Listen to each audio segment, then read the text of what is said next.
Okay, all right. Good evening, everyone.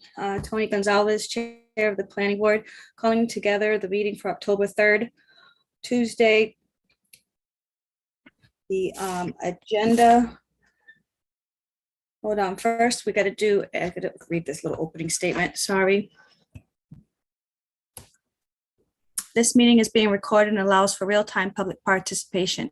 Comments can be addressed to the planning board utilizing the Zoom virtual meeting software for remote access. This application allows users to view the meeting and send a comment or question to the chair via the question and answer function. Text comments will be read into the record. For those of you joining by phone, press *9. If you want to ask a question, please raise your hand. A copy of this recording will be on the city's web pages. All votes will be done via roll call to ensure count accuracy. So first, let me do roll call. James Sweeney. Here. Yolanda Spinola. Here. Marty Crowell. Here. And Tony Gonzalez present. All right. Just going to quickly review the agenda. We have a request for an extension, 165 Westgate Drive. What type of extension is that, Evan? They're just asking for a 2-year extension on their previous approval from site plan review back in 21. Yes. Site plan review. Okay. So we have that request for extension. We have a site plan review for 516 Pleasant Street. We have a site plan review for 897 North Montello Street. We have a site plan review for 43 and 69 North Montello Street. A site plan review for 46 Montello Street. And if you are here for 1315 Main Street Teen Challenge, this has been continued, so this will not be heard this evening. So if you're here for that applicant, you can drop off. All right. First, can I get a motion to accept the minutes from September's meeting? Motion to accept September minutes. There a second? Okay. Roll call, James Sweeney. Yes. Yolanda Spinola. Yes. Marty Crowell. Yes. Tony Gonzalez, yes. Thanks. And is the applicant here, Scott Rubin, Esquire, for 165 Westgate Drive? He is. I'm going to move him over now. Did Rob leave the meeting? I guess he did. Yes. And Scott, do you have anyone else with you that needs to be moved over? I'm not sure if Attorney Nasrallah and Scott Farrier are with us. If anyone else wants to be moved over, just raise your hand and I'll pop you over. If not, I'm happy to make the presentation. All right, Attorney Nasrallah is coming over. I don't see Scott raising his hand, so it's probably just you two. So I'll let you guys. Oh, no, he does want to come over now. All right, and he's on his way as well. Yeah, okay, that should be everybody. Great. Thank you again, Scott Rubin, 71 Legion Parkway, Brockton, Mass, on behalf of the applicant. Not sure if Phil and Scott want to introduce themselves. Yeah, Philip Nasrallah, the applicant and representing the entity. Scott Farrier, Holmgren Engineering. Good evening, folks. Good evening. I don't think we need a full presentation. You want an extension for your site plan review that expired earlier this year. And the reason for the request for the extension, please. Reason for the request is that Attorney Nasrallah had originally gotten this approval back in 2021. At some point, we went through a change of ownership and control related to this particular entity, which set him back a period of time. He took over this project at this time completely by himself. When we got to the point where we were ready and actually filed the building permit, we had construction drawings and plans filed with the city. The city mentioned, building department noted that our site plan approval had expired. And so that prompted us to, we also have a ZBA request actually to request, because that expired as well. So we needed a 2-year extension. We're not going to need 2 years, but as Evan had mentioned to me earlier today, that the extension would revert back to January. So if we only got a January extension, we probably may have started construction at that time, but it would be preferable for us to get a 2-year extension, because we're on for ZBA for this coming month to renew the special permit as well. And construction drawings and everything are complete actually, and they're on file. So we have a contractor lined up. We just need to get these this extension and renewal of the special permit as well. They're really very, very small changes. The only changes that we proposed from the original approval have nothing to do with the outside of the site itself, just sort of reconstituting some small spaces in the interior for a better customer flow and for back into the house. It's a relatively simple space. It's in the strip plaza. And so we're just asking that you renew this permit for 2 years to give us a chance to get this construction started that's badly ready to go. Okay, thank you.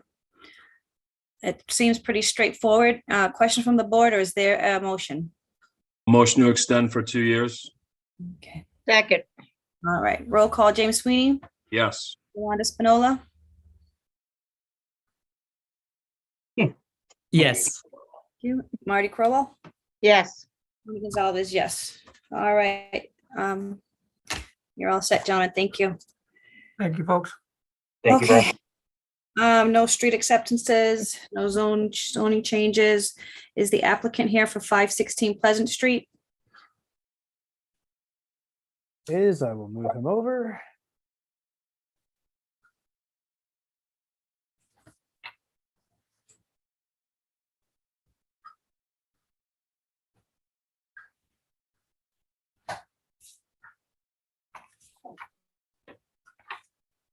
And Bob, is it just you? I'm anyone not with you? sure. The owners and applicants may be here, and also Mr. Nezzarella is also involved with the project. Oh, he's already over. Okay. Okay, yeah, feel free to start, and if anyone else shows up that wants to come in, they can just raise their hand and I'll move them over.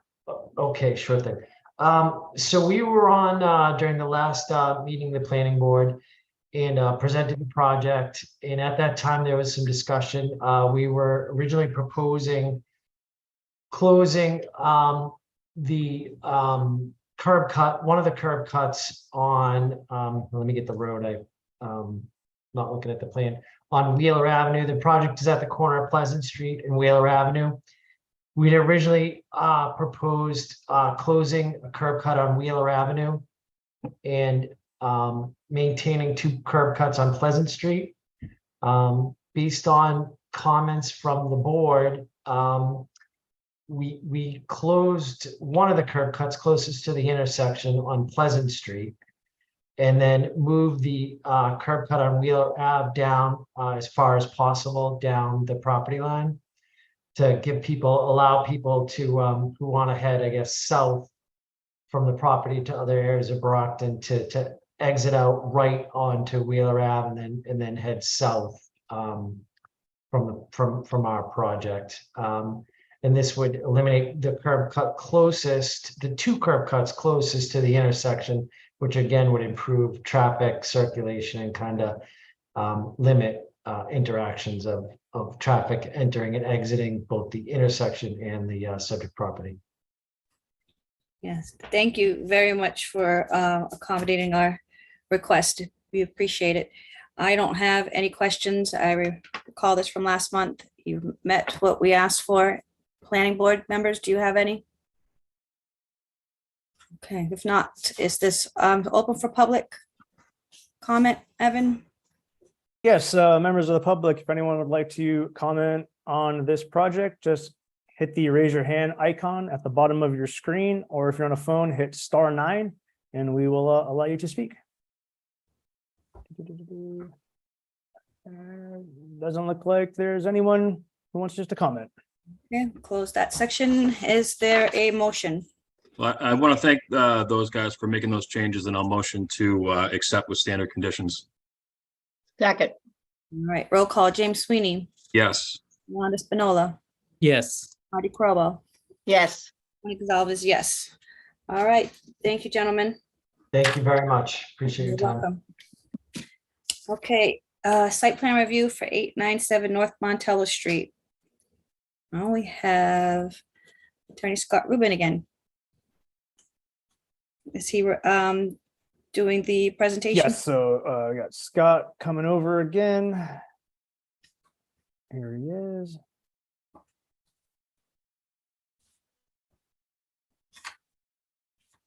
And I imagine you're doing this on your own, Scott. I think Attorney Rubin was gonna join in, but I'll get started anyways, Evan, if I may. I'll slide him over. Okay, thank you. Good evening, Madam Chair, board members. Scott Farrier from Holmgren Engineering, along with Attorney Scott Rubin. As you read, we just have a new site plan for 897 North Montello Street. It's an existing Green World marijuana dispensary. They were looking to put a small addition on the property. The addition is small enough where it wouldn't typically come before you folks for site plan approval. It's about a 15 by 15 addition. It's really tiny, but because of the particular use, your regulations state and the city's regulations state that any changes at all have to come before you for site plan approval. Because of that, we went to tech review back in July and August and made some changes on the plans. There was really just a couple of changes. The city engineer wanted a new drainage system proposed and built on the site, so we proposed that. And the planning department also wanted some additional plantings. So that's it. If you'd like, Madam Chair, I can attempt to share my screen. Sure. You got this, Scott. To laugh about. I'll see. Tell me you see Yeah. that. Yeah, Yeah. I see. All right. You're there. You're up. Perfect. So here is the plan, 897 North Montello. Years back, it was a Papagino's. Sonny has run the business there for a few years now. So it's this little addition right here that we're looking to put to basically an infill in the existing building. It was previously a dumpster location. So Sonny's looking just to build that out, just to square off the building. The dumpster will be replaced back here in the parking lot. We do have this existing drainage system that Sonny installed back for the original approval to handle the roof runoff. But with the city's new stormwater regs, we're required to handle 40% of the impervious surface on the lot, whether it's new construction or old construction. So because of that, we've proposed a couple of catch basins in the parking lot and are proposing an infiltration system back here off of the pavement that'll satisfy the city's 40% requirement. And Rob and Evan also had some additional plantings that they wanted across the front of the property and a little bit alongside the building. So that's really my quick down and dirty version. Sure, Attorney Rubin wants to talk so we can make some money on this one. So if you want to just give him a second, Madam Chair. All right, a second. There you go. Really nothing to add other than that was a perfect presentation of exactly what's going on. There's no change in traffic patterns whatsoever because the building is just being squared off, as Scott said. So internal just expansion of the vault. So there's no additional parking needed, no additional employees. This is really just for safety to provide some additional product space on this building. Very good. Is that Sunny behind you? Sonny is behind me. Yes, you can Sonny? recognize him. Thank you. All right. It says all concerns have been addressed, so I don't have any questions. Other board members? Yeah, Madam Chair, if I could. This saw the ZBA, and I believe you needed relief from the rear setback. Was that one of the, what was the? No, I guess. just marijuana. Oh, Yeah, okay, all right. Yeah, it That's was not- no relief. Yeah, it was just the use, Mr. Sweeney. Okay. My real question is the traffic sign. Did you guys post? I know we're having an issue with traffic leaving that Howard Street. Did you guys post an internal on your private property? Was that done? He's saying, yeah. Okay, Yeah. all right. Yeah, right over here, Mr. Sweeney, All right. right Okay. at the exit to Howard Street.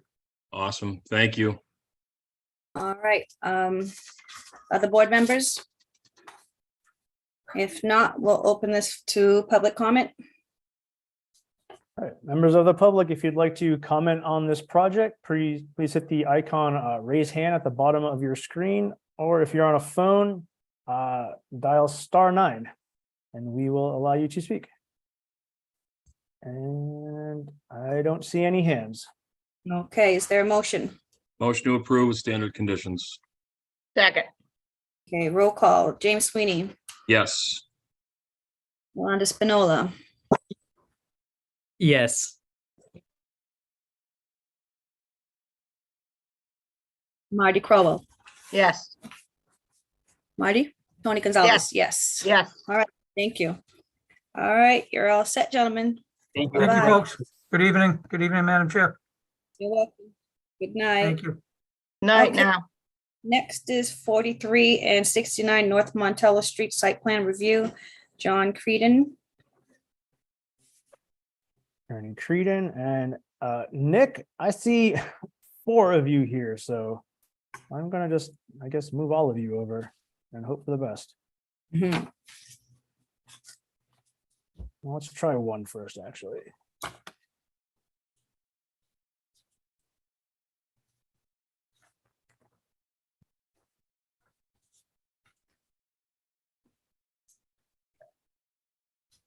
So this is, Okay, can you hear and see me now? Oh, I can see and hear you, Nick. Perfect. Okay. this is a 40R project. And there are also waivers. Who's going to put up the plan for us? Thank you, Madam Chair Lady. Attorney Jake Creedon, 71 Legion Parkway, Brockton. Just going to give a quick. believe it or Attorney not, Creedon, can I planning just put up the drawings? Or do Yes. do you not need them? What is it? Shall I put up the drawings? Not yet. I think you will for next. Okay, okay, great. Okay, great. Just a quick overview. Again, the planning board staff report is right on as far as I'm concerned. It is a 40R, chapter 149 of the zoning overlay district thing that adopted 40R, and the city of Brockton obviously adopted that. I don't know if you've had this board has had prior 40Rs. They're quite intense. The application, all of the engineering and the legals, you have to dot the I and cross the T. The zoning is a C2. Those 2 buildings, present buildings on North Montello Street, I've had familiarity with them in at least 2 presentations I had them make, in the last 15 years, because most of them have been abandoned. And now they're all abandoned and have been vacant for a while. The proposed use is exactly, fits right in with 40R. It's 2 buildings, mixed use development directly abutting the downtown rail station. We're asking 78 residential units, 62 market, 16 affordable, with ground floor commercial, I think 1,700 plus feet. We are, of course, asking for 3 waivers, at least. Allowance of the off-street parking to be all on the surface and not underground or enclosed, so to speak, hidden. They will be hidden, of course, based on our plan. The reduction of the commercial parking spaces of 6 dedicated spaces. We feel it's not necessary, and we think the board can easily, because the theory of 40R is to have density and to restrict, or I should say, relax some of the absolute zoning requirements as to parking and other things. The last one, of course, is the maneuverability, and I'm sure the chief or the deputy chief will probably weigh on this, but we're looking for an aisle with less than 4 feet. So those are the 3 exemptions we're looking for. 1 building will be demolished. There were some suggestions which are we're dealing with, from the planning department concerning washers and dryers and those situations for each unit. So I'll let Nick Elton, who's our engineer, who spent hours and hours on these plans, talk now, if you will. Thank you, Madam Chairman. You're welcome. Now you can put up your plans, Mr. Elton. Okay.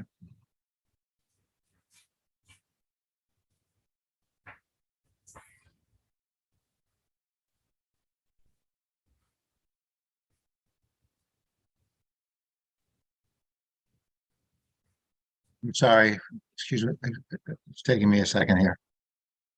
We can see, You can see, do you see the drawings? We can Yes. see your Do you see the plans. drawing?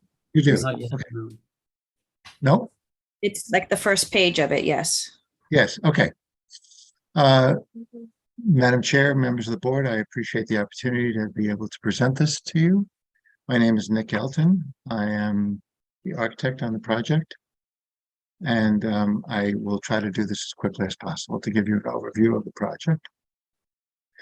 As was previously mentioned, the project is on a site that currently has two buildings, 43 North Montello, which is a 4-story masonry bearing wall building, which we are proposing to maintain and add 2 stories to, and 69 North Montello, which is a masonry bearing wall wood frame building, which we are proposing to demolish because it's in very deteriorated condition. And in fact, just about as perilous a building as I've walked through in my career, and I've walked through quite a few. So we are proposing to remove this building and maintain this building. So the site plan, as you can see right here, this is the existing building, which is the 43 building. We're proposing to renovate it and make it into a grand total of 37 units of housing. It would have a mix of 28 2-bedrooms, 5 2-bedroom duplexes, and 4 3-bedroom duplexes. The intention is to add 2 stories to this building to make it a total of a 6-story building, and I will show it to you in more detail. And then we are proposing to add another building where the old building has been removed, which sort of had this directionality, a sort of a vertical, perpendicular directionality to North Montello. This will run parallel to North Montello, and we'll have 41 units with a mix of 7 1-bedrooms, 22 2-bedrooms, 23 duplex 2-bedrooms, 4 3-bedrooms, and 5 3-bedroom duplexes. The intention is for traffic and cars to enter to the north of the buildings, and there is a continuous parking lot that runs to the north of the new building and behind the buildings, between the buildings and the railroad tracks. And then there is an exit point on the other end of the building between the 2 buildings.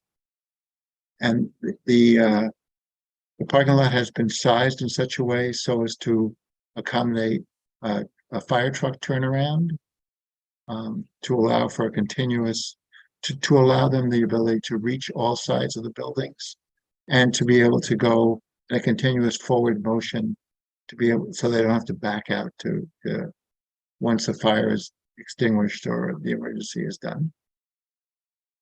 The parking lot includes 4 handicap parking spots, 2 over here and 2 over here. And it also includes 41 standard spots and 18 compact spots. This is in line with what's indicated in the 40R requirements. So it's exactly in line with that. It also is 0.8 parking spaces per unit, which would be 63.9.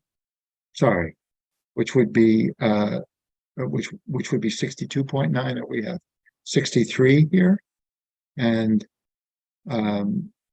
so we're fully in compliance with the parking. But I think what was mentioned by Attorney Creedon was that we are looking for relief on 3 counts because we do have some retail, which would require 6 additional spots. What we are proposing to do is to provide 6 of the residential spots to be available during business hours during the day for business use, and then not so between the hours of 8 and 6 in the evening, and then from 6 in the evening till 8 in the morning, they would be available for a residential use. We are also seeking, as you mentioned, that there is only permitted to be 30% of the surface area to be surface parking. And we are obviously proposing to have all the surface parking, all the parking spaces be surface parking. But as you can see, most of it is fairly well obscured from view from the street. The final thing is that our driving pathway is 20 feet and the stipulation is 24 feet. We've done this so as to be able to get some green space around the buildings. And we've done many parking lots in our day, and we believe that this is more than an adequate amount of parking. I'm going to go through really quickly so that you have a sense of what we're proposing architecturally here. So this building will be completely residential, except for the basement area where there'll be some residential support facilities. This building will be completely residential on the upper 5 floors, but on the first floor, there will be residential on the east side facing towards the track away from the street. But on the street side, we're proposing to have a retail store of a little bit over 1,700 square feet, and then common spaces, community spaces for the use of the residents in the building, including a common kitchen, management office, bathrooms, central mail delivery, etc. So this is the site plan that shows the proposed lighting on the site. So there are a series of, I think it's 11 site lights that are either on poles or are attached to the building, and you can see the light coverage that is shown of the lumen levels on the entire parking area. And in addition to that, we're proposing 5 bollard lights on the front of the building, more or less in the retail and common areas, to do some low lighting along the edge of the sidewalk. And I can go into this in detail if it's necessary, but we are proposing to do on-site storm drainage to meet and exceed the requirements as stipulated by the town, with an overflow back out to the street and a combined water service and sprinkler service for both halves of the building, and a new gas service as well, and a new electric service. The transformer is proposed to be back here, and we've already had preliminary meetings with the electric supply company and with the gas supply company. These are details, so I'm happy to go over them if you'd like, but I have them in here just in case. This is the existing footprint of the first floor of the Montello building, which with Montello Street, North Montello being on this side of the building. As you can see, it's a rectangular building, and there is a loading dock on the first floor, which is why I showed this, but I'm not going to show every floor plan of the building. This is the front entrance on North Montello currently. This is the rear of the building, and this is the view from the parking lot, which shows the side of the building and the existing loading dock. It is proposed to remove this loading dock entirely. So these are the floor plans for the building. I'll take you up one floor. This is Montello Street. This is the parking lot that goes around the building. The main entrance to the 43 Montello building that we're maintaining is right here. We're adding a small addition to the building right here to accommodate the entry. And there's a stair and elevator that goes to a double-loaded corridor and a series of living units that are on the first floor. In the other building, we're entering right in the middle of the building. There's the retail entry as well. You enter the building, community spaces are to our right, the retail spaces are to the left, and there is a series of apartment flats along the north and along the north and west side of the building. Please notice that there is 2 egress stairways here and 2 egress stairways here. So this is the second floor where essentially it's a similar floor plan on this, in this building. But in this building now there's retail, there's residential apartments on both sides of the building, some facing towards Montello to the west, sorry, and towards the train tracks to the east. And please notice again that there's 2 egress stairways here and 2 egress stairways here. There's also an elevator in each building, an elevator here and an elevator here. This is the 3rd floor of the building. And in this one, what we are proposing to do is again have the same amount of residential units. However, there is a bridge connector between the 2 buildings. So the egress stairway for this floor and the second egress stairway on this building and on this building drop away, because this egress stair and this egress stair meet the needs for the entire building. And what this gives is that in the event that there's an elevator failure, people will be, if there's an elevator failure on this side, people will be able to go over to this side to still be able to use the elevator. And of course, the reverse is true as well. So these are, again, flats and flats all the way around on this building on the 3rd floor. And the 4th floor is very similar. But the 5th floor is a little bit different. On the 5th floor, there is again this bridge connector, the elevators on both sides. But there is a common roof deck that faces out towards North Montello on the front of what is now the new 69, and also a common roof deck for the use of the residents on the front of 43. This is done to be able to provide the kind of outdoor space, but also it is done so that the massing of the building drop away a little bit as it approaches the street. So in other words, these portions of the building, as they face the street, are only 4 stories, whereas the rest of the building is 6 stories. So the units that are located in this building on the 5th floor are all 2-story units. They're like little townhouse units, duplex units. Many of them have little outdoor balconies, and typically they have the kitchen.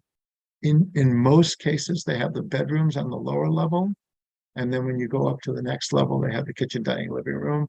In this building, it's the reverse. Mostly the kitchen, dining, living room is on the 5th floor, and when you go up to the 6th floor, there's a series of bedrooms up above. So these are 2-story units, and here most of them, because of the longer views, most of the kitchen, dining, living rooms are located on the top floor.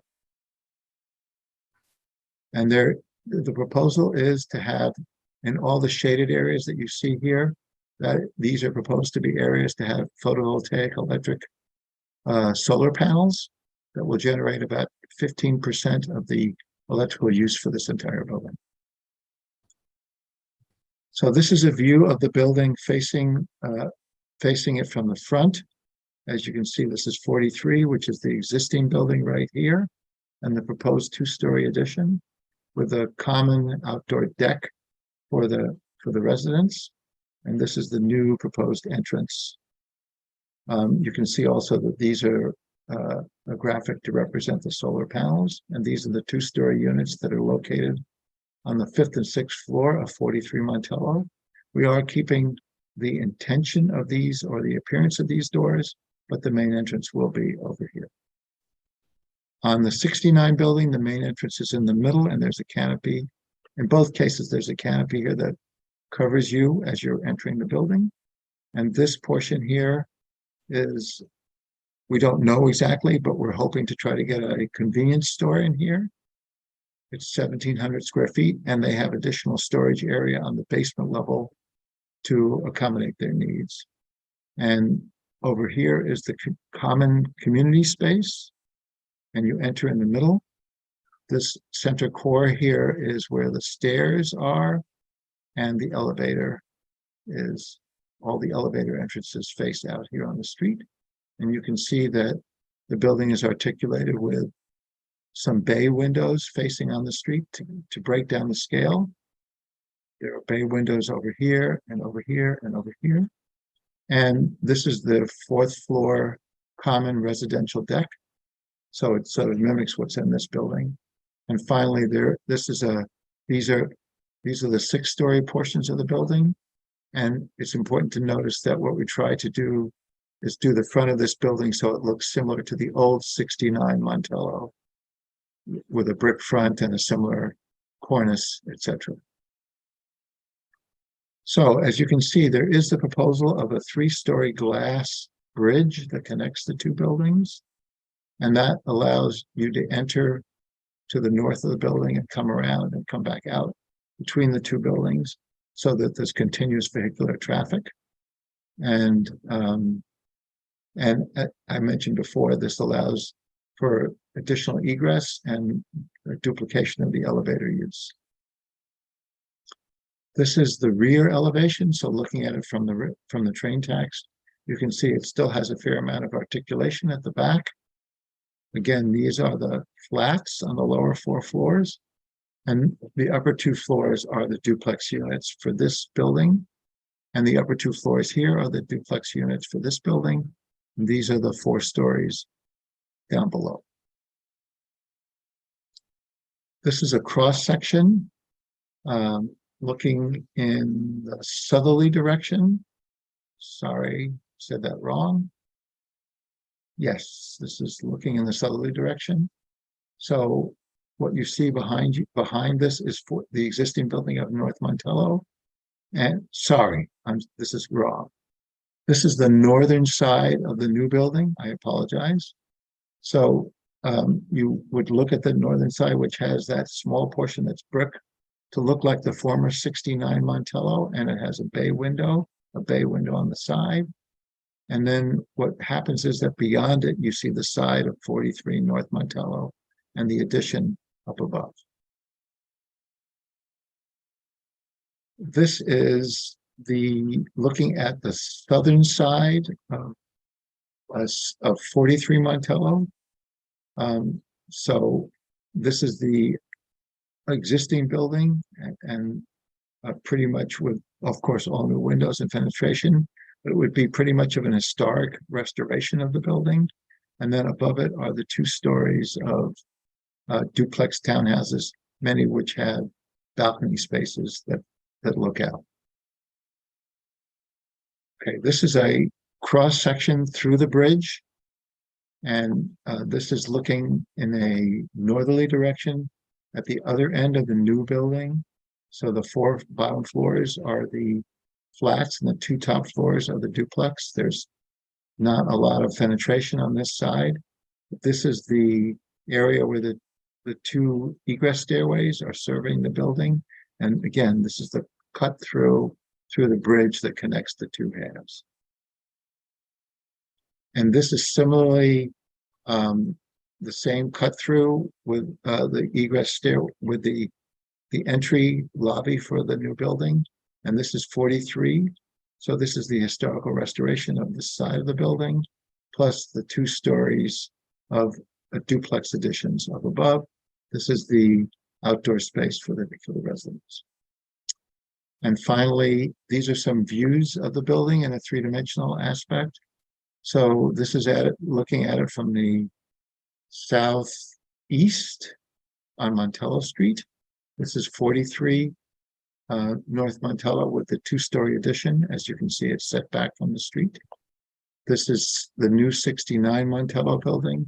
Again, a portion of it is set back from the street. And even here, it goes from a 4-story building to a 5-story building to a 6-story building. This is the portion that is supposed to mimic the former appearance of 69 Montello. Solar panels up above and the glass bridge in between. Excuse me, Mr. Elton. Can I just stop you there, please? This is my last image. Okay. So. No, this is a good one too, and I wanted to have you wait on this. Okay. So Okay. The board had questions, so I was hoping you had something in color, and then we can address some questions that we had. But go ahead. Sorry. So these are different views of the building, obviously. So this is looking at it from the south on North Montello. This is looking at it from the north on North Montello. This is looking at it in the rear from the north into the parking lot. and to the side of 43. And this is looking at it from the south into the parking lot. And that ends my presentation. The building is a total of 78 units, the two buildings combined, with 63 parking spaces, and it's approximately 110,000 square feet, including the basement. There are a lot of common facilities, including exercise rooms, common laundries, tenant storage, all located in the basement of both buildings. A pet washing, pet grooming facilities as well. Bicycle storage as well. Pet grooming, that's a first. I haven't heard of that in a 40 yet. Nice. I'm not sure who's going to address this, but it's my understanding, you've already agreed to put washers and dryers in all the units rather than a shared laundry area downstairs. We have agreed to that. If that's a requirement, we will do that. Yeah. There is definitely enough space to do that. Okay. And there were some issues with the refrigerators and some cabinets colliding, not properly positioned in the kitchen. Has that been corrected in all of the units? I believe it has. So hold on, Nick, can you go to A5 and or A7? I just want to point out what they're talking about. Okay, okay, wait a minute, hang on. Yep. No problem. Okay, Okay, so in the center bottom unit, right above the north arrow, okay, the kitchen there, the refrigerator is kind of pushed up against the counter on the top there. okay. Is I that going to see. create a kind of a dead space behind the refrigerator in that counter space? And also, is that going to cause conflict with the refrigerator door and the drawers on the side of that? Is there a way to maybe rework that so there's a little bit more space? So it's not in Absolutely, the corner like that? absolutely. Okay, awesome. And then if you go over to A7, I'm assuming this was an oversight. I mean, I Um, want to mention, I just want to mention, these kitchens are very, very large, right? Just to be Mhm. clear, right? So Okay. we would probably, in this particular case, we would take this refrigerator and swing it around so it's actually against the, right in the corner. And the kitchen is this entire area. So it's very, very large. So, but by all means, A7. Yes, and then is it A7? We'll try A8. I have the wrong one here. No, try A6. Let me look. Okay, here on the right side.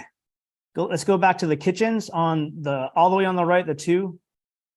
The These two? refrigerator, yes, the refrigerator is, am I reading this incorrectly that the refrigerator is in the hallway and not actually in the kitchen? No, the refrigerator is actually located right here. Do you So see my cursor? that's square. So is that an opening that goes out to, how does this, where does the The- refrigerator open up to? Down? The refrigerator opens down. Yeah, this is a U-shaped kitchen. Okay, so on the one above it, That, up top, the one up here, okay, yep, yes, the refrigerator here. that's That's the still- refrigerator. That's the refrigerator. Mm, Refrigerator, sink, go, stove. no, keep going up a little bit more into the left with your cursor down. Where's the refrigerator in that kitchen right there that you were just at? That's Go the back to, no, refrigerator. go back to the one you were just at. The top one, right here. This one here. Where's the refrigerator in this one? You said it was to the left of the sink. Yeah, isn't the one between the counter and the stairs, correct? That square?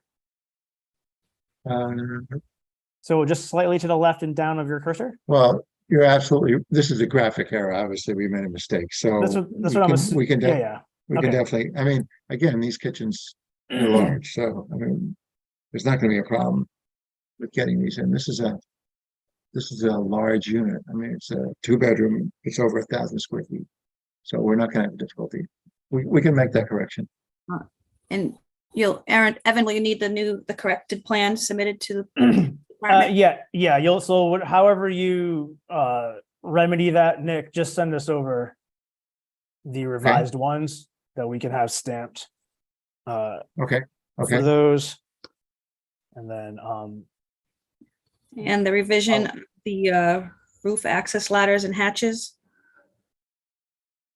okay, I'm so, sorry, I'm not here. I wasn't aware of this before this, so. that's okay. Can you just explain, how the roof access works in both buildings? You're talking about this particular one. Is that- Either one. When we were reviewing this just recently, and it looks like there's, is there a way to access the roofs outside of just a ladder that goes through a hatch? And how far does that ladder access extend? It's not more than one floor, is it? So basically, you don't have to climb up like a 2-story ladder just to get to the roof, right? You actually, just one second, please. You can see there's the access hatch. So the short answer is you have to climb up from the 5th floor up to the roof. But if this is a sticking point, we can put in an alternating tread stair above this, above. It might not be, Nick. I just want you to explain it, but can you just double check on the other building as well, 43? Because I Yes, think just that was one the one that was more of a question than this one. This is 43. This is, yeah. This is 69, correct? No, this is 43. This is 43. This is the new construction building, right? Yes, this is the new construction building. Sorry. You want me to go back to 43? So yeah, so can you just kind of go over the roof access on the renovated building as well, just to make sure it's, again, similar to this one. Okay, just one second, please. I'm sorry to keep you waiting. Okay. Okay, sorry. It's right. This is mislabeled, so I apologize for that.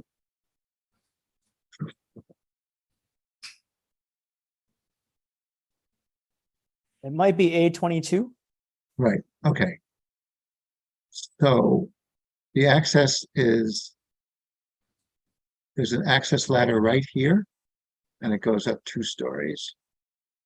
So there's a space here, and it comes out right there behind the elevator.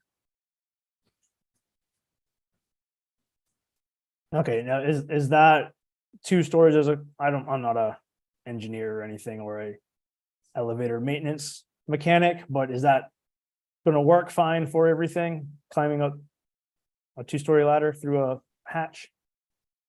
It is permitted by code. I've done it before. I will certainly discuss it with I think the people that are most concerned about it would be the fire department. I was just gonna ask if Deputy Williams has any, Chief Williams has any thoughts or questions or suggestions on this.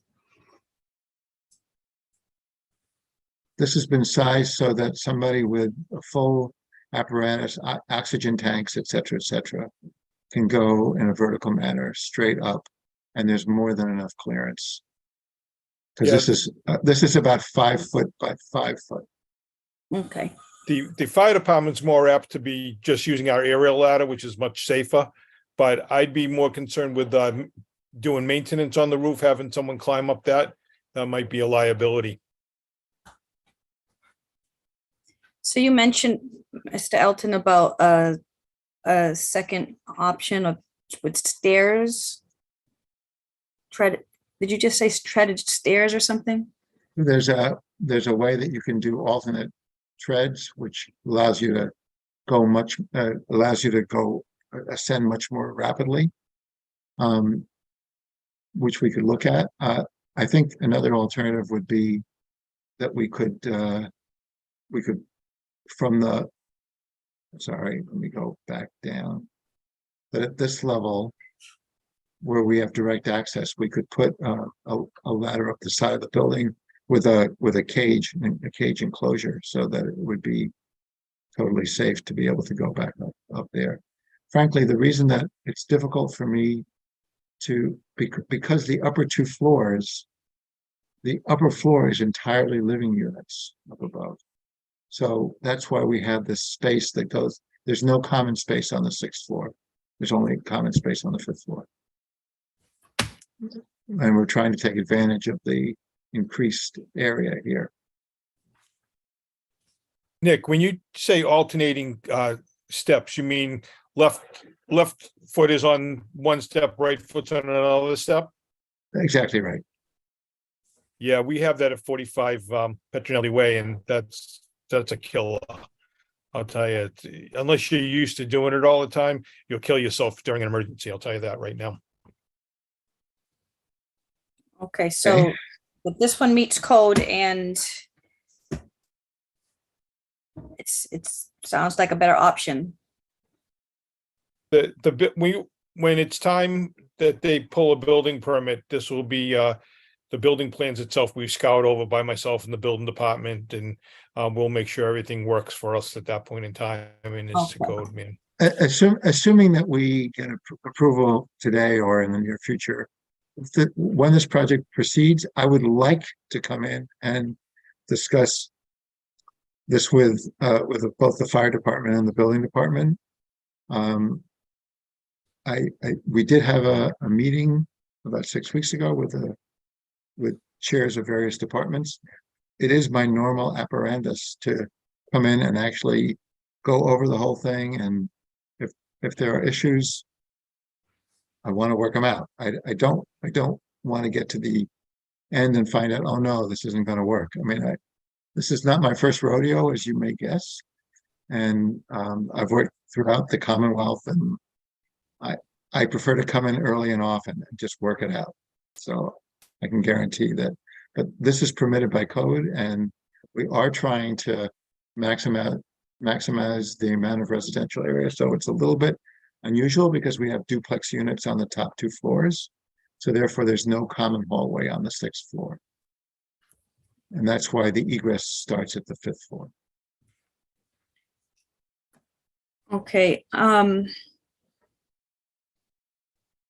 and Chief Williams, the third waiver, reduction of parking maneuver aisle width by 4 feet, any thoughts or issues with that?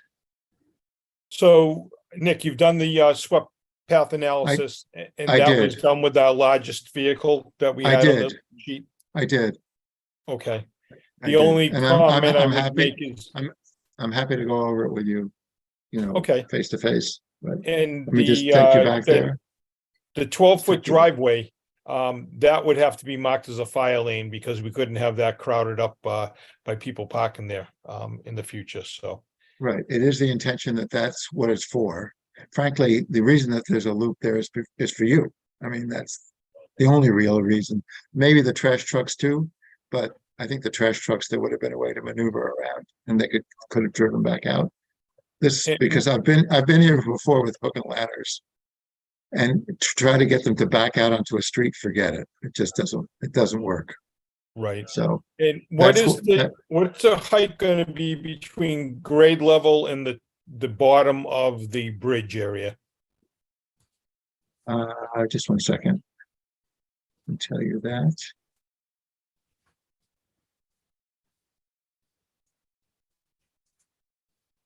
Sorry. Sorry to keep you waiting.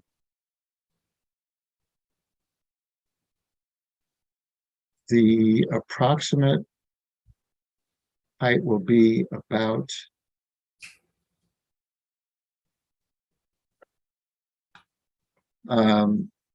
27 feet, 26 feet, something like that. Okay, that's perfect. And could you just go over with me the location of the relocated hydrant? Don't think I relocated a hydrant. Okay, I thought originally there was a plan that you were going to relocate a hydrant. I believe there's a hydrant in front of 69 now. Right, this is the hydrant right here. Can you see it, my cursor? Yep. And I wasn't proposing to relocate it. Okay, perfect. That works Yeah. for me. Okay. All right, thank you. And I'm sure we'll get together once the building permit's pulled, or the Well, but application's way made. let me make way before the permit is pulled, because I would prefer to come in. I did reach out. I don't think I spoke to you, sir, but I spoke to, do you have a fire prevention officer, I believe? I am the head of the Fire Prevention Bureau. Okay, well then I probably did speak to you. I probably called you and spoke to you because I spoke to you and to the building commissioner prior to, but I didn't get into it. I didn't get into the details because I was told that the process of going through the 40R, that I shouldn't be contacting you directly. But I am perfectly willing to come in your convenience. Okay, yeah, anytime. I don't remember a conversation. But that's entirely possible that I forgot it. But yeah, anytime you want to get together, we're more than happy to meet with you. Okay, great. Okay, and you answered my question about the retail store. It's probably gonna be for convenience items. Other board members, questions? Madam Chair, I was wondering if you can elaborate just a little bit on the green space that will be in the area, and if there's any like trees going to be added, or what will the green space look like around the building? Great. Let me start by saying that we're proposing to add, I believe it's 10 trees. This is important for everybody to know. So the developer has voluntarily ceded an easement to the town of 1 foot on the front of the lot, because the current sidewalk is 7 feet plus a 6-inch curb, and we're making it 8 feet plus a 6-foot curb. And we're doing that so we can have tree wells that are 5 by 3, and we're adding 10 street trees. We're proposing to add 10 street trees to the front, and this is designed so that it will meet handicap code requirements to allow a 5-foot space between the edge of the sidewalk and the front of the building or the property, so as to allow 2 wheelchairs to pass each other at the location of where the trees are located. Additionally, I wanted to mention that we are proposing to provide, I think it's 7 bicycle racks, 1, 2, 3, 4, 5, 6, 6 bicycle racks that can accommodate 2 bicycles for visitors at any given time. And they will be in that same line with the trees, so that doesn't obstruct the passage of pedestrians being able to walk back and forth. We are proposing don't remember exactly, but I'll point them out. In addition to these 10 trees, we're proposing 1, 2, 3, 4, 5, 6 trees on the site, which are located here. And in the submission, there is a landscape plan with a landscape schedule of what the trees are, the size, and so forth. And then around the perimeter of the building, I believe it's 7, maybe I kind of 1, 2, 3, 4, 5. No, it is 6 trees. And we are proposing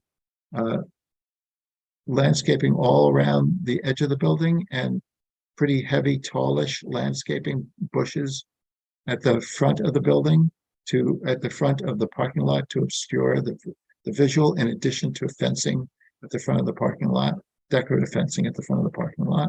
There is a secondary means of entrance into the community space along here, so that's open right here. There's also plantings proposed here in front of the community space. And I'm sorry, I forgot to mention, these are flowering shrubs.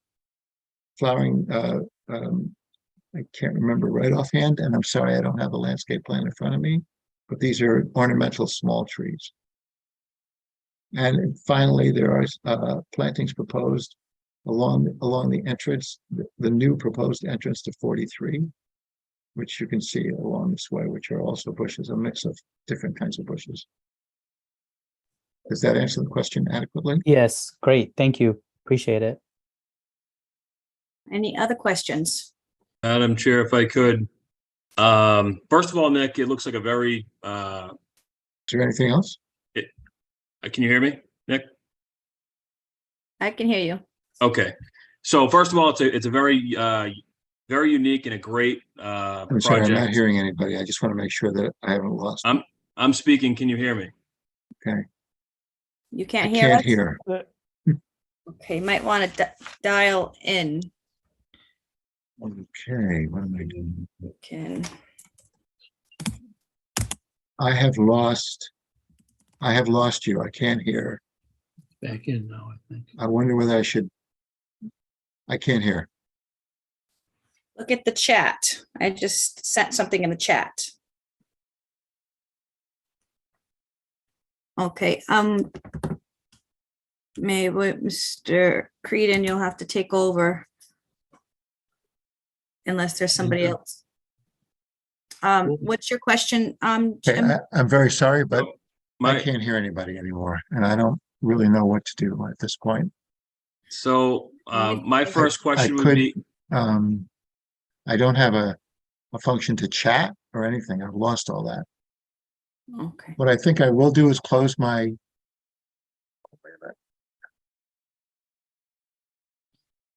I mean, we've been fed a lot of information, so I think Mr. Creedon can probably step in if you have a question, Jim. yeah, I guess a couple of my questions would be, first, is there any kickback at all from the MBTA in terms of the project? Yes, that's been ongoing, Mr. Sweeney, for at least a couple of months, and it's been very cooperative. And all within the code situation. Okay. Second would be your exterior lighting scheme. You did mention some for the front of the building. However, we've got an uptick, we've got the train in the back. Could we add some exterior lighting to all of the buildings from the reverse side, the train side? I don't see why not. Can you hear me? Can you hear me? Yes. Yes. Okay. Should I put up the light? Because there is a lot of lighting on the north side, on the rear side of the buildings. Okay. Right, Yeah, right. if you wouldn't mind taking me around that'd be great. Okay, I'm sorry. I'm gonna share again. Can you see this now? Mhm. Yes? Yes. Okay. So there is lighting in the parking lot. I don't know why this is cut off, but there's lighting at this, oh man.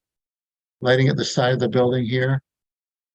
This is a pole light right back here. This is a pole light. This is a pole light. This is a pole light. This is a pole light. This is a pole light.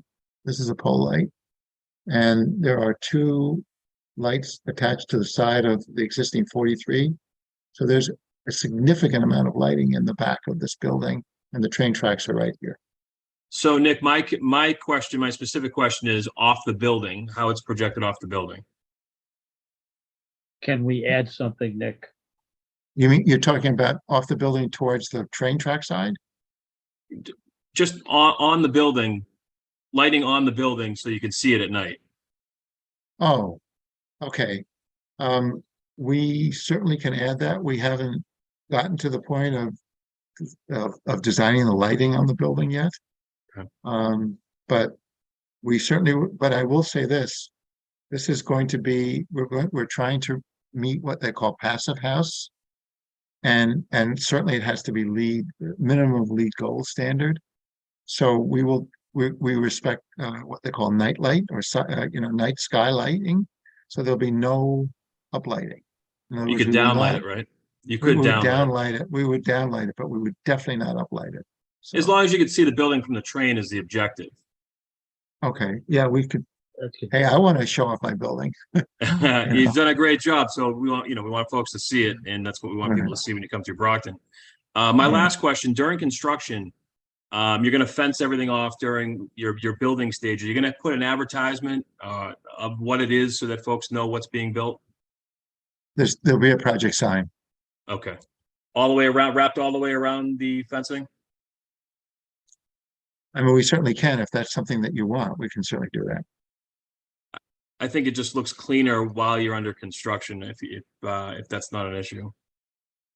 So in other words, sort of a material that's on the project, on the fencing on both sides, probably towards the track as well, or is that? No, well, are it you doesn't looking- necessarily have to be towards the track, but at least during construction, the street traffic, yes. Right, okay, yep. I mean, And we then- usually we'll have a graphic of the, we'll probably have some repeating graphic of what the building looks like when it's completed. Mhm. Uh, uh, And that's all I had. Thank you very much. Thank you very much. All right, Marty or Yolando? Madam Chair, I know one of the buildings has a billboard on it. Is that something that is going to be removed going forward, or do they plan to maintain the billboard? That's going to be removed. Good. Because that billboard is currently obscuring a lot of the windows.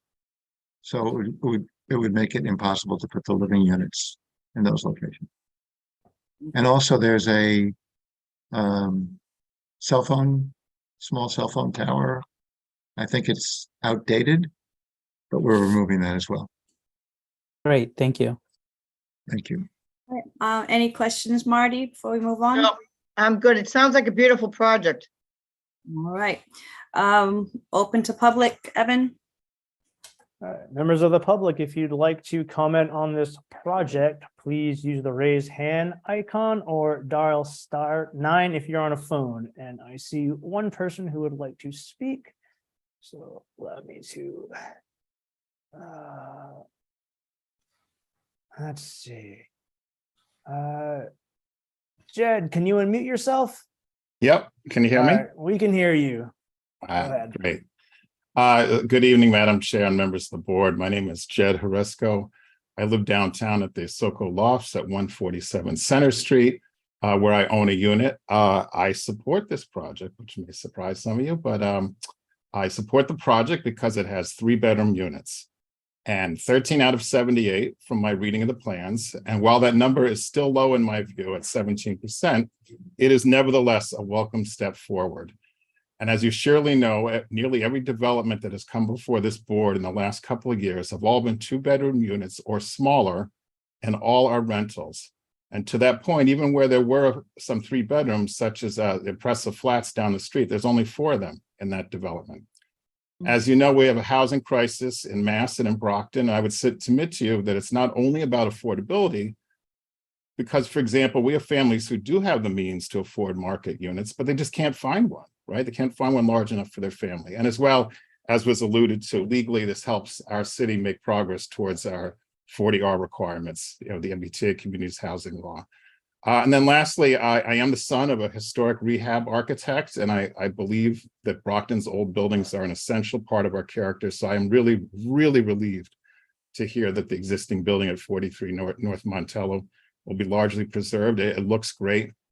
So again, I support the development and hooray for the 3-bedroom units. Thank you. Thank you. Thank you. Is that the only hand raised, Evan? Looks like it. If anyone else would like to speak, use the raise your hand icon, dial *9.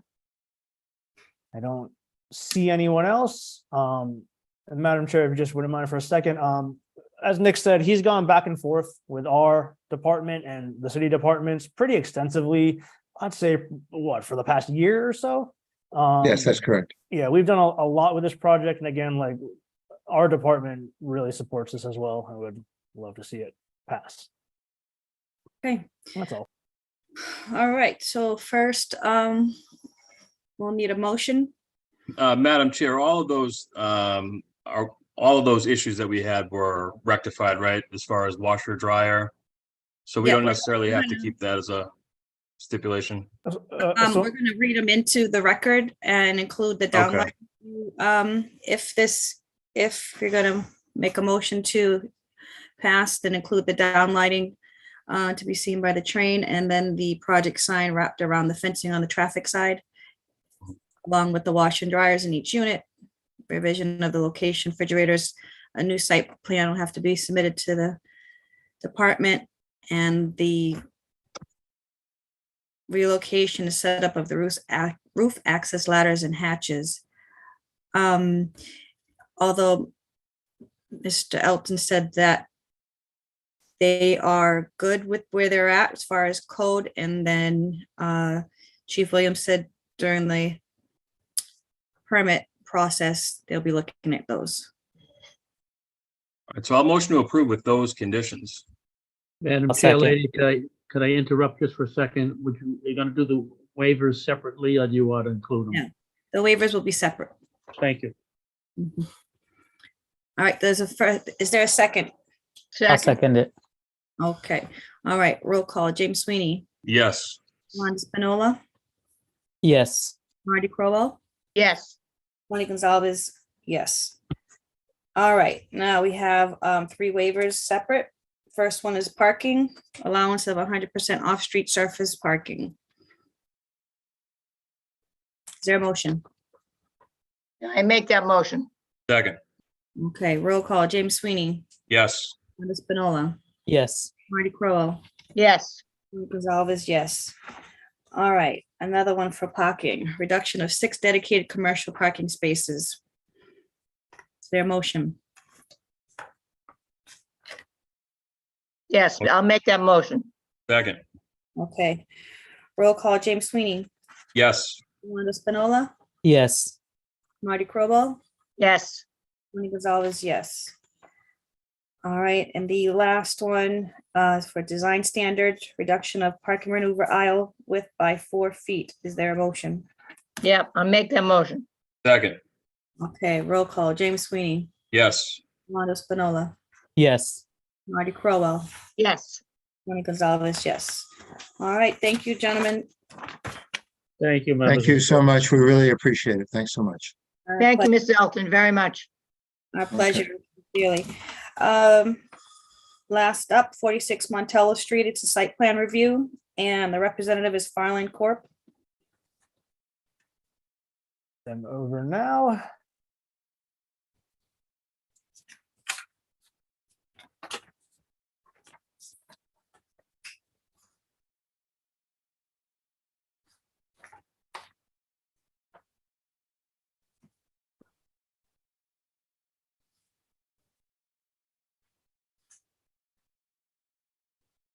Hi, guys. Can you hear us? Yes. Okay, great. Thank you for hearing us tonight. My name is Joffrey Anatole. I'm here with John Marchand from Farland Corp., who has done the engineering for this project. Also here with David Siebert from BK Architects, who is the architectural firm for the project. And so essentially, we've already gone to zoning. We've already gone through 2 meetings at tech review, and the purpose of today is to really go over the site plan for the project and any questions or concerns you guys may have that have not already been addressed at tech review. So I don't know if our presentation is going to be quite as long as Nick's, but I'll let John take over from here, and then maybe Dave can follow up, and then we can answer any questions or concerns anyone may have. Sure, thanks. Thanks, Joffrey. John Marchand from Farland Corp. If I could request permission to share my screen. You should be able to. Does it not allow you to? Let's see. Can everyone see this? Oh, there you go. Yep. Okay. So 46 Montello Street is just over 26,000 square foot site. So it's just over 0.6 acres. It's currently occupied by a vacant commercial building and surrounded by paved parking. So on this plan, north would be facing to the left, and to the east of the site would be the MBTA. There's a stone retaining wall. There's a 27-foot wide covenant and 30-foot wide zone of influence running along that property line. And the majority of the site is either covered by the building or pavement, and there's a small area on each side of this retaining wall that's some vegetated area. The applicant is seeking to construct a 54-unit residential apartment building.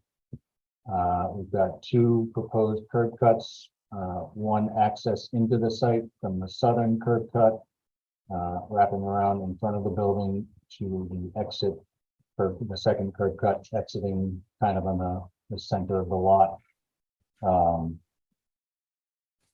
There are 7 parking spaces provided, open air parking spaces provided in front of the building. There's 51 total parking spaces, so the remainder of the parking spaces are provided under the first floor of the building,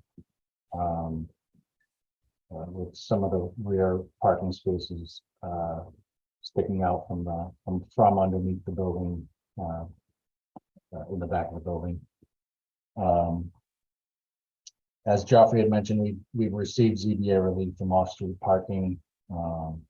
We do have 13 of the spaces are compact spaces. We have 3 handicap spaces, 2 within the footprint of the building, and 1 additional van accessible space at the front of the building.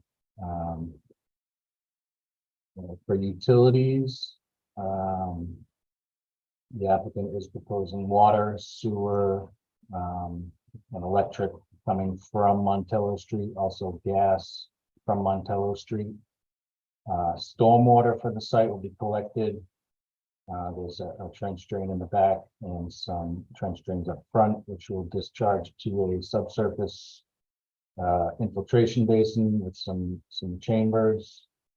That will overflow into the existing stormwater infrastructure on Montello Street. Inside the footprint of the building, there are trench drains to collect runoff from or to collect the whatever's needs to be collected in the interior of the building. That's connected to a oil water separator, which combines with the sanitary sewer discharging to the sewer in Montello Street. And in speaking with Joffrey earlier, I think we've actually oversized these grates, and that's something that we'd be looking to coordinate with the plumbing engineer for final plans. I think we have right now 18-inch wide trench drains, which are well oversized for this. So we'd be looking to coordinate that with the plumber for final design. Let's see, we have a trash room at the front of the building with a floor drain that's connected to the sewer. For landscaping, we don't have a lot of green space on the site, but we are proposing some shrub plantings along the front of the outdoor parking areas and along the front of the building and around the proposed transformer.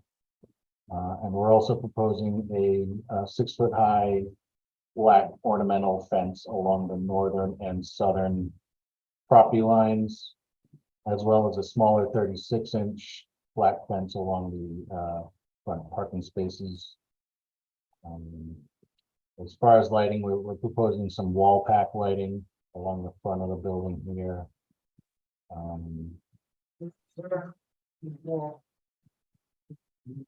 We just got the relief. We got Montello. And I think that's kind of a overview of the project. If you have any questions, or if Dave or Joffrey wants to add anything else. Yeah, so I think Dave can take over from here. Dave, maybe you can pull up the renderings and, walk everyone through here who hasn't seen them. I, certainly see some new faces here. But, everything we're doing is obviously code compliant. It has to be. There's no question about that. We won't be able to build unless everything is code compliant. And, the general design here is very similar to what we did on 47 West Elm Street. In regards to aesthetics, kind of going super high end with Nichiha, kind of improvements that, we're doing above and beyond what we did on 47 West Elm Street in an attempt to, kind of continuously improve is, one thing is these units are significantly larger than the units we have on 47 West Elm Street on a square footage basis. So that in and of itself is something. Another thing is all the 2 bedrooms are 2 bedroom, 2 baths, something we didn't have at the other location. We also have a common area. We have separate office space. We have an indoor kind of lobby area. So there's a lot more common area and amenity space. We're also going to have space for a gym, but I will let Dave take over here and kind of show the renderings and, general project overview. And then, again, we'll be glad to answer any questions. All right, David Siebert from BK Architects. Thanks to the board for listening this evening. Yeah, Joffrey explained a few of the items that are within the first floor lobby. But some of the site plan areas, notably this landscape area at the curb and a wall along the front edge, have been altered since tech review. But other than that, the scheme incorporates a drop off and covered exterior curb, entrance into the building, into a vestibule where you have your mailboxes, a small common lobby at the first floor, trash facilities, storage and utility, and 2 stairs, an elevator will hit the ground.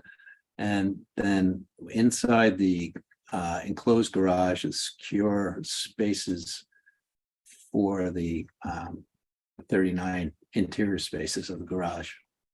There would be 4 EV stations at these 4 spaces that are also underneath the building, but accessible from the main drive. On the second level, we have 12 units. We took over 2 spaces for a common area, which would be at the track level behind.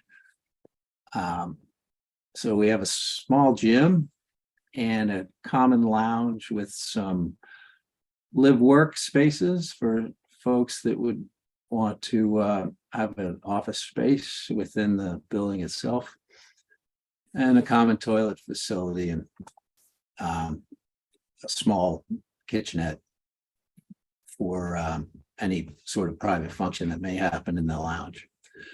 Each level has storage cubes available to the residents, and as you can see, 1 bedrooms are green. The yellow units are 2 bed, 2 bath, and then we have what we call a junior suite, which is an interior 1 bed that you might see over here at the side. The typical level from there on up repeats that, and the only infill is where you'd have another junior suite and a 2 bed over the lounge space that was below. The exterior is a rendered view from Montello Street. So we've got a sort of a varied stone base at the ground level, some glass lobby you can see, and a Nichiha finish that is something you can see over at West Elm Street that we previously finished with Joffrey a few years ago. So it's a gray, black, and white palette. Here's some exterior elevations in 2D. And you just go back to the previous slide. Yeah. 1 back. So this is the north elevation. Back 1 more, please. I'm sorry. Okay, so that's all the landscaping to the left, the green, the grassed area with the tree, that fencing, and then we see the plants. Yep. This is all stayed as far as the plan goes. This wall along Montello was determined to be a little less useful, and so we ended up having a landscape bed across the face of the parking there. Okay, and where is the walkway to the entrance? Right here. Okay. I know that's a concern that the department had, that it needs to be different material than the parking lot, so it can't be asphalt. Suggestion is maybe some pavers. That's what it is now, yeah. It's pavers or is it asphalt? Yeah. Or peach It's line? pavers, yeah, it might be tough to see there, but it's a different. Is that zoomed in for you? I think on the site plan, it shows it's a different material as well. Yeah, Okay. And the breezeway? over here at the entry. Yeah. Yeah, that's a standard concrete walk. There's a curb in front of it and bollards. That's right in here. Okay. So Evan, is that clear for you? So on this plan right here, it shows the walkway as differing material. It's contrasting to everything else. This is good. But in the site plan that we've recently seen, it just listed as striping along basically everything is paved with just striping. We'll So change that. That's no. what we're that's no looking big at deal. here is basically what we want. We don't want that striping because we want the pedestrian walkway to really stand out and again contrast from the parking lot itself, as opposed to it seeming like people are just going to be crossing over like the parking lot or even like a loading zone to get to the main entrance. No So I problem. guess you have two different things, just kind of land on this and everything would be good. Yeah, we will change that. We'll, revise that and resubmit to you guys. We'll hopefully we don't have to come back here respectfully. Not that we don't want to see you all, but we will resubmit that and make sure that's clearly marked with some sort of differing material, whether it's pavers or I guess pavers are probably the way to go, but I'll defer to Dave on that. Okay. Yeah, the intention was always to have that as a paved walkway. And not asphalt, it'll be pavers or some type of Right. other material. Not asphalt, correct? Yeah. Okay. All right, perfect. And can you go back to, I think it was maybe 5 or the one before that again with the green? Okay. Now, which side does the train station see the building from? This side or the back? Here, the front? The back. This is Montello. The rear opposite this would be the train side, which is over here. But people passing by to get to the train would see the front of the building. And so I know that was another concern the department had. They just wanted it to maybe be a little more attractive. Could you possibly consider maybe some lights underneath that's word tracks on the building? Evan, did you happen to find the project with the nice bubble? Yeah, I looked at the 40R from last month. They didn't really have a specific name for it. They just kind of had like scones for lighting on the bottom part, and then they had their elevator shaft basically just have some kind of horizontal lighting on it. Okay, so Yeah, it wasn't any kind of like specific type. Well, we kind of discussed this at tech review on both occasions. So in the front of the building, you can see, from the facade at kind of the first level, there's lights going, not only on the side, but underneath as well, right where Dave's cursor is going. We have, those LED strips going on the underside, which we also have at West Elman look good. And then Dave, do you want to take over more of the lighting discussion? Yeah, there's accent wall wash glazed lighting along this whole perimeter here. You can see them a little bit as they sparkle in the daylight here. There's a strip cove LED ribbon along the most prominent facade towards Montello, and obviously the garage will be lit from the within the ceiling from above. So as well as this area here at night, and then the lobby's all glass, and that'll be on at all hours as well. I mean, I think the building's attractive, but there was some desire to have it enhanced a little bit more, maybe even the roof line, extending that a little with a little more architectural design. Was that brought up at tech review? That's it. Yeah, Madam Chair, I guess really the thing they're looking at is just more something that would give it a little bit more texture, a little bit, to kind of break up the flat lines and right angles and kind of flatness of it, the cubeness of it. I know you guys did the one on West Elm. That is some feedback we've gotten from the community over the years, is that they kind of don't like that really blocky. They say it's too like quote unquote modern looking, which is not necessarily a bad thing, but I guess it kind of loses the aesthetic of Brockton, so to speak. And I know that there was concern with this one, and I don't mean to be taken over No, for so you here, you Madam know Chair. that's but, it's so something to bring up here. By design here, we're trying to get away from the aesthetic that Brockton has had over the last 100 years. That was the goal of 47 West Elm Street, which I think was accomplished. Every single building that's pretty much been built is maintaining the aesthetic of Brockton. Where are the new modern looking buildings that you see in downtown Quincy or downtown Boston?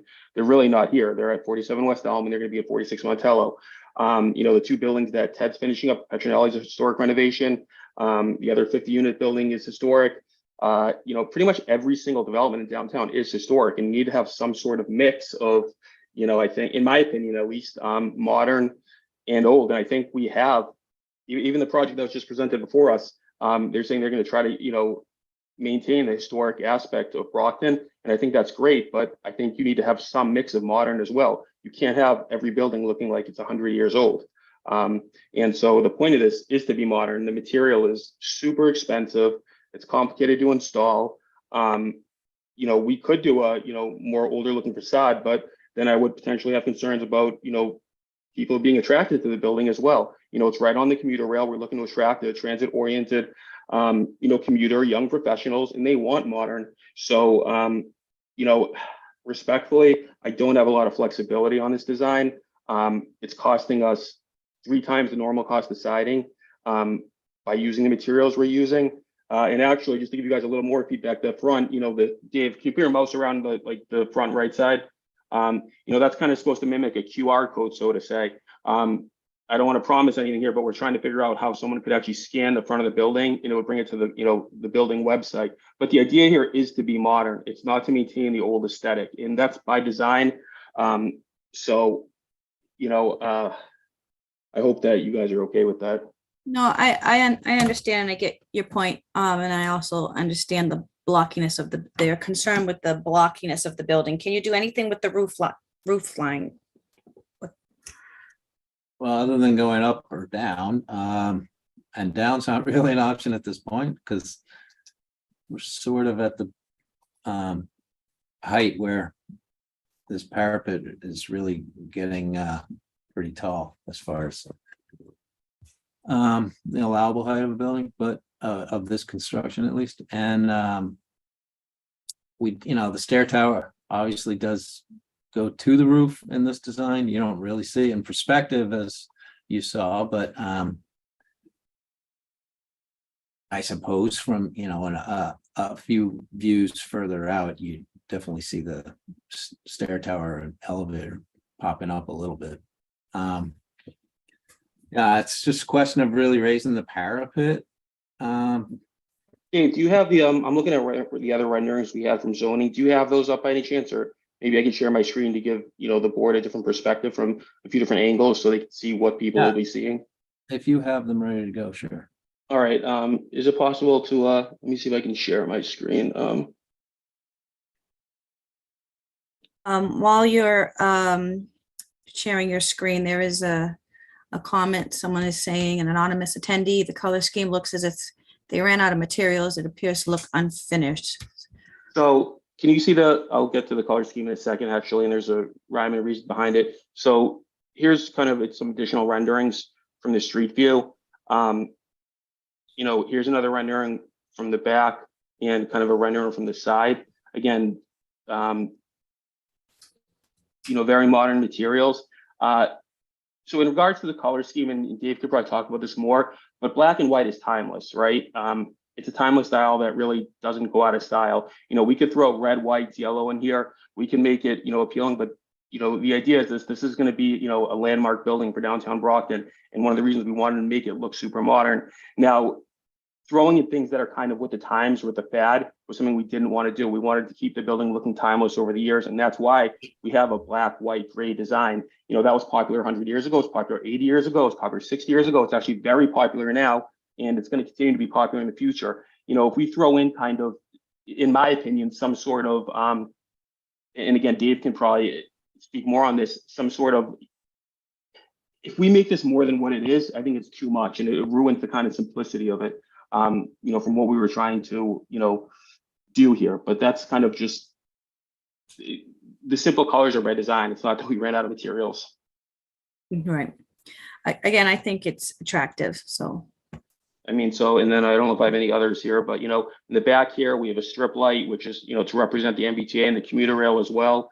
And again, you know, if everyone has you know, driven by 47 West Elm Street, we're using the same materials that you saw in front. And, you know, it's gonna be a modern looking building that I think is gonna be in the right place for downtown Brockton and, you know, what everyone's kind of looking to accomplish by, you know, attracting market rate renters to this location.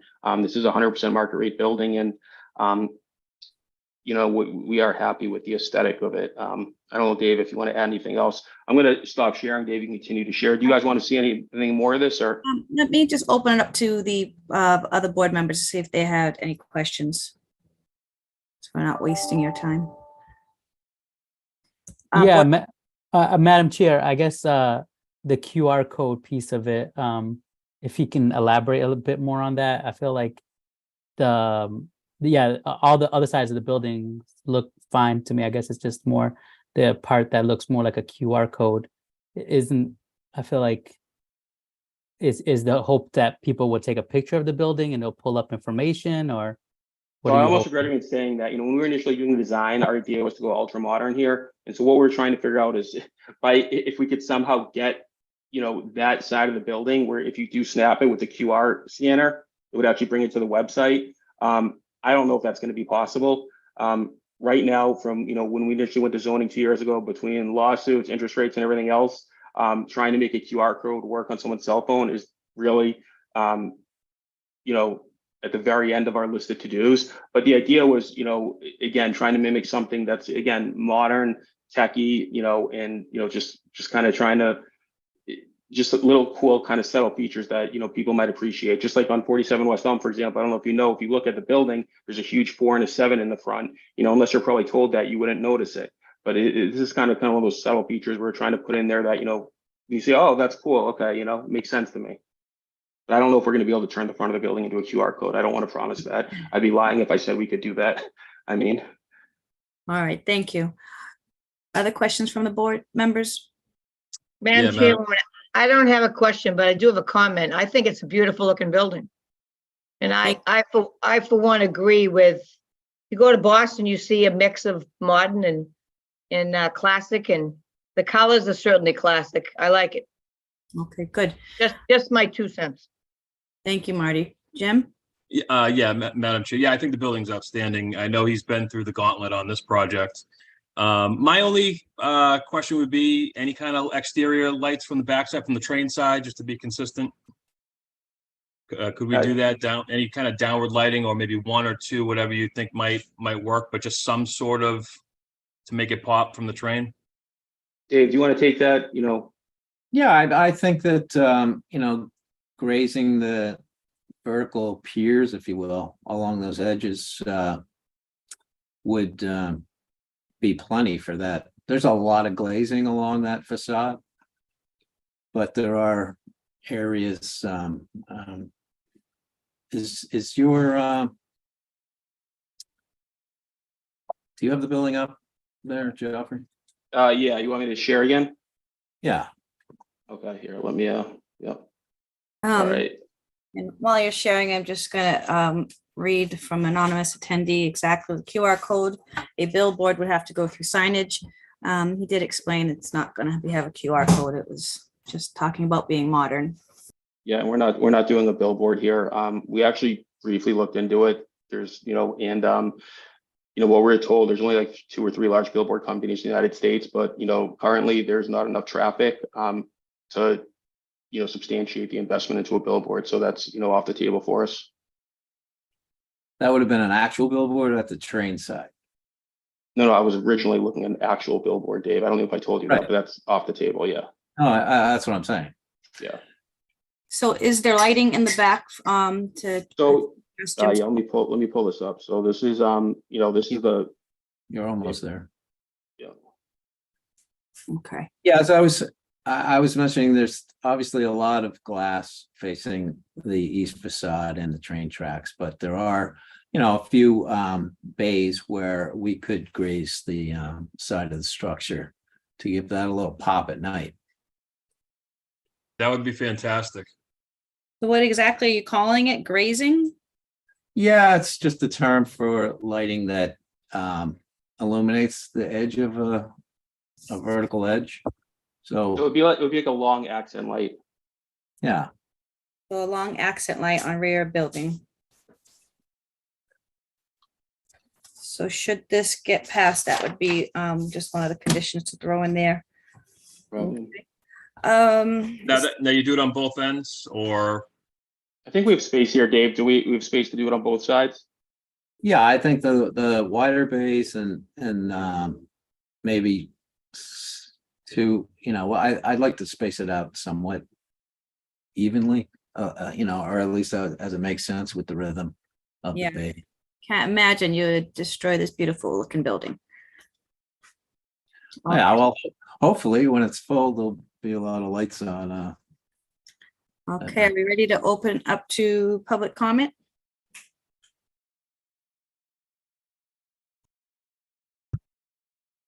Can't, you're on mute, Evan. Oh, I'm talking as I'm muted, but luckily Jed understood anyways. Let me see. Move him over. All right, Jed, go ahead. Hi, I am back. Jed Resco again, Lofts at SoCo, 147 Center. This building, we can see from our building. I could see it right out my elevator lobby. I initially was going to speak to oppose it on the lack of any units above 2-bedroom and also the lack of any ownership. I think that's a broader problem in the city, downtown, and it creates a lack of ownership downtown. And to that point, in the recent election in my building where it's ownership, we had 15% voter turnout, and in 50 Center Street, also known as Trinity 1, there was only 5% turnout. So if you use that as like a sort of placeholder for people's involvement in their community, and I'm a trustee here at this building, and we're concerned that flooding downtown, and obviously that's not the responsibility of this developer solely, but that all put together, the flooding of downtown with nothing but 2-bedroom, 1-bedroom, and studios, with a couple very small exceptions, I think is in the long term not a good plan for the city. In terms of the aesthetics, though, since we've been focusing on that, I stated before, my dad's an architect. He's actually known Barry Koretz, the B and the K, for 40 years. And Barry also did my building here, so the renovation of our historical building here at SoCo. So and did I think oh, excellent. Well, I have some questions for you then. But so I think I've seen nothing wrong with going bold, and the lot is vacant, so obviously it's not an issue of tearing down a historic building. But I think the issue, at least I see, and some others see, is just that it's a flat plane. I appreciated that it's not that same 1+5 design, with the metal cladding and the brick that you see Boston again and again and again. And that part's great. There's not a repeat of that. But it's just that does the plane really have to be so flat on all sides? There's just a box. Well, it does move in and out. Dave, I was going to say one thing. So, Jed, we're actually planning to start this project next year. And I say that because, a lot of projects come to fruition between the boards, and, they go in front of the boards, they go to zoning, and they disappear, and nothing actually happens. So, one thing you probably don't notice is all the windows you see in this entire structure are almost floor to ceiling windows, okay? So, you know what, instead of doing that, we can maybe reduce the size of the windows, I'm just giving you an example, by 2 feet, and then maybe put an outside perimeter. I don't think that's gonna add value to the project. I don't think it's gonna add value to the units, but like, we've maximized every cent of it. And, I agree with you. In an ideal world, I'd love to have a roof deck too. I'd like to have an elevator that goes straight up there, but we're trying to put something together that's financially feasible for us. And this is kind of the limit as to where we're at. So, and again, you're now the third or fourth person to say that, and I respect everyone's opinion. If this was brought up, maybe, at zoning, it could have been something I think we could have addressed, more formally, but I just don't want to give unrealistic expectations or, be dishonest and say, we'll look into it, or you know what I mean? I just want to be honest. I'm sorry if, All right, thank you. Anything else, Jed? No, that was it. Thank you. And thank you for the response. Thank you. Okay. Any other hands raised, Evan? If anyone else would like to speak on this, use the raise hand icon or dial *9 on your phone. And does not look like she would like to comment, so you're good. All right, and I'm sorry, Chief Williams, did you have anything? Were you good with this plan? No, ma'am, we're good with it. We put our input in during the site plan review, and I think this will be a great project. All right, wonderful. Is there a motion?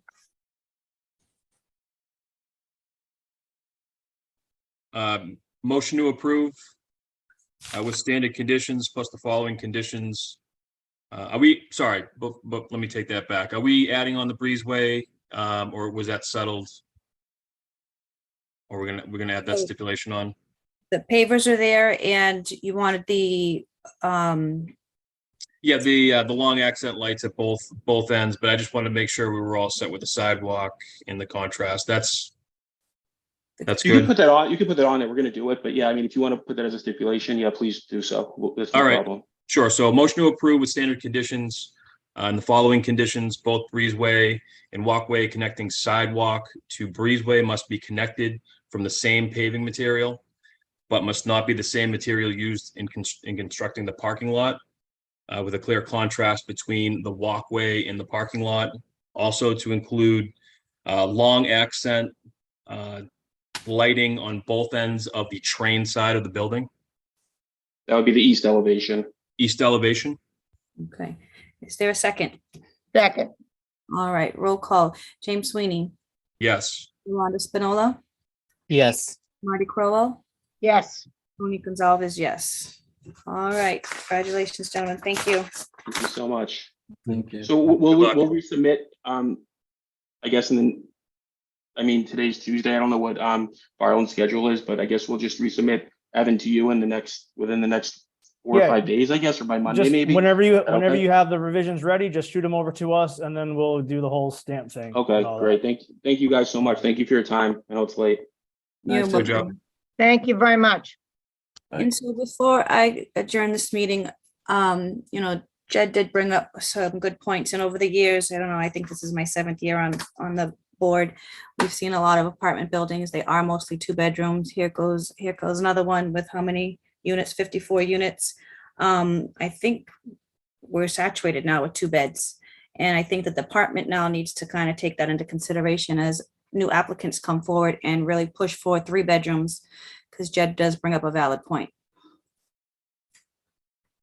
Even people who catch the train have kids and don't want them sharing bedrooms, etc. All right. Motion to adjourn the meeting. Motion to adjourn. Second, All right, roll call. James Sweeney, Yes. Wanda Spinola, Yes. Marty Crowell, yes.